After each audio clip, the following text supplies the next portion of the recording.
As a kid, I remember vividly watching some of my favorite shows, and as time grew by my side, those shows turned to memories or nostalgia. But there are a few shows that have carried on with me ever since I was a kid. This show is known as WWE. Almost all the time when I tell people I watch wrestling, the response I get in return is, "You know wrestling is fake, right?" And to my response, I nod and smile.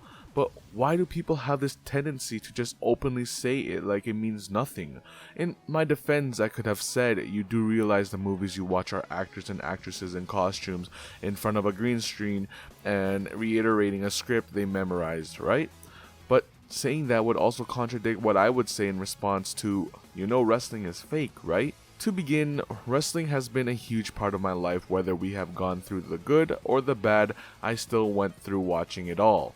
It has now increased its audience and has branched off to different types of promotions. Wrestling started many years ago and has evolved to a sport that is widely accepted by many countries. The problem, majority of the public will hit you with this question. You know wrestling is fake, right? And you have to stand there just thinking of ways to hit a finishing move on that person. But we all know that we leave that to the professionals, so what we do hit them with is a steel chair full of knowledge. First of all, no, wrestling is not fake because it is actually a sport that many schools hold and take very seriously. It's not wrestling like WWE, but it's the real wrestling. You won't have someone come up with a steel chair hitting their opponent, or you won't have a storyline where a dead man wrestles. This wrestling includes using grappling moves, clinch fighting, or any move to pin down your opponent. But aside from that wrestling, there's the wrestling people often associate with, and that's WWE. Now, if you don't know what WWE is, it's basically stories played by wrestlers, or what Vince McMahon wants to call them, superstars.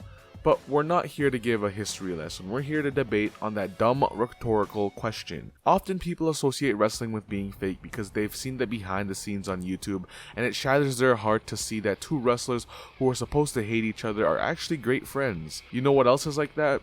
Movies. Movies are nothing but people playing characters in a fantasy world made to entertain you, and that's what wrestling is. Usually wrestling isn't just pure wrestling. Depends on who you ask though. But what goes into a wrestling match are characters, and this is what sets the narrative for wrestling. Two or more characters fighting in a match. The reason we have characters is because it creates a sense of awesomeness.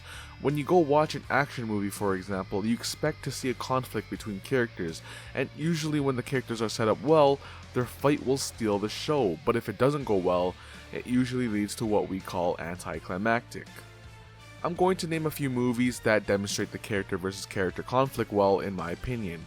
The Dark Knight 2008, Batman vs. Joker / Two-Face, The Winter Soldier 2014, Captain America vs. The Winter Soldier, and Star Wars Episode 5, The Empire Strikes Back 1980, Luke Skywalker vs. Darth Vader. There are a lot of movies that demonstrate this conflict from the past and in recent time, but my point to get across is that these movies were entertaining in many aspects. The visuals, directing, acting, storytelling, plot, and everything about it just made the movie experience incredible.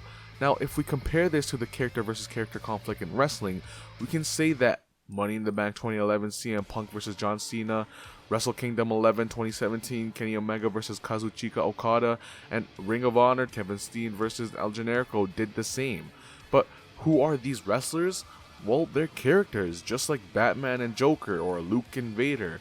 They each have a backstory, and their stories will clash with each other and their views.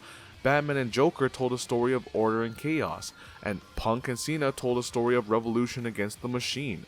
Now, you mostly know the narrative for The Dark Knight Returns. There's countless video essays and reviews about it that you can watch to understand. But CM Punk and John Cena was one of the most amazing storylines in WWE that probably sparked this whole uprising of wrestling. I say it's a story of revolution against the machine because WWE, as huge as it is, it has multiple setbacks that people would deem unfair.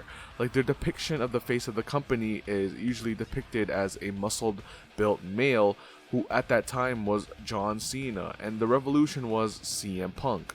Now, what made this match so good was that the build up to it and the character development was incredible. It all started with the exposition, CM Punk putting Cena through a table and then landing one of the most famous pipe bombs in wrestling history, where he called out the whole company and their fans. There was the Rising action where Cena tried to resolve Punk's actions but failed to even get a point across. Then at the climax was the week before Money in the Bank 2011, and this included the contract of CM Punk. You see, he was set to leave that night, and if he won, he leaves with the championship. Then we reach the Falling action. This is the Money in the Bank match between Cena and Punk, where then the resolution occurred where Punk eventually overcame the Machine and took the title home. Did you notice something there? I use words like climax, exposition, resolution, points that make a story, and that's what I'm trying to get across. Wrestling tells a story, and that is what makes it entertaining. Without stories, without characters, it's rare to even enjoy the match, especially in promotions like WWE. And it's not just WWE that has these stories. I also mentioned other promotions like New Japan Pro Wrestling and Ring of Honor. Even though the actual wrestling in the matches are a lot different than WWE, to an extent, those wrestlers are carrying a story, a narrative, and are resolving a conflict. It's the same as movies. We expect to see an exposition, then the Rising action that leads to the climax, then goes into the Falling action and concludes with the resolution. It's probably the basic structure of storytelling, and just like movies, wrestling uses this too to capture the audience and entertain them. Now, to continue on with the story aspect, with good narratives, there are the characters behind it. WWE, for example, has characters like a man who depicts himself as a god, or a demon king, or the Kingslayer, or a dead man. These characters have a sense of meaning, and when you put them together, you get a depiction of something that sounds so cool. A Kingslayer against the Demon King, or a dead man against a god.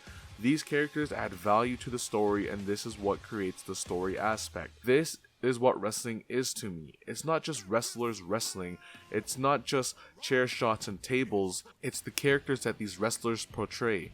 It's the stories that are behind these wrestlers. It's the development and added value to the characters that help increase the story's depth. Wrestling is more than just wrestling. Wrestling gives me entertainment, just like movies, and whenever I watch and finish a movie, emotions run through my body. It's the same as watching a wrestling match, because once you are hooked in a match, you feel attached to those characters, and whatever outcome occurs, you have that sense of emotion running through your body as if you partook in that match. And that is what wrestling is to me. And if someone comes to respond with, "You know wrestling is fake, right?" you can smile and nod, or you can lay the smackdown of knowledge upon them and say, "So are movies." My name is Jay, and this was a video essay on "You know wrestling is fake, right?" So before you go, this was actually one of my first video essays I ever made, the next one being the Avenged Infinity War one. I've always wanted to do a video essay in my life, but I do have zero experience with making video essays, so if you thought this was poorly made, I'd appreciate some constructive criticism. Oh man. I also want to ask you guys if you had any encounters of someone saying this to you and what your response was to them. Other than that, I appreciate any kind of support, and I hope to see you guys in the next video. Thanks so much for watching. My name is Jay, and I'll see you guys in another day. Peace out.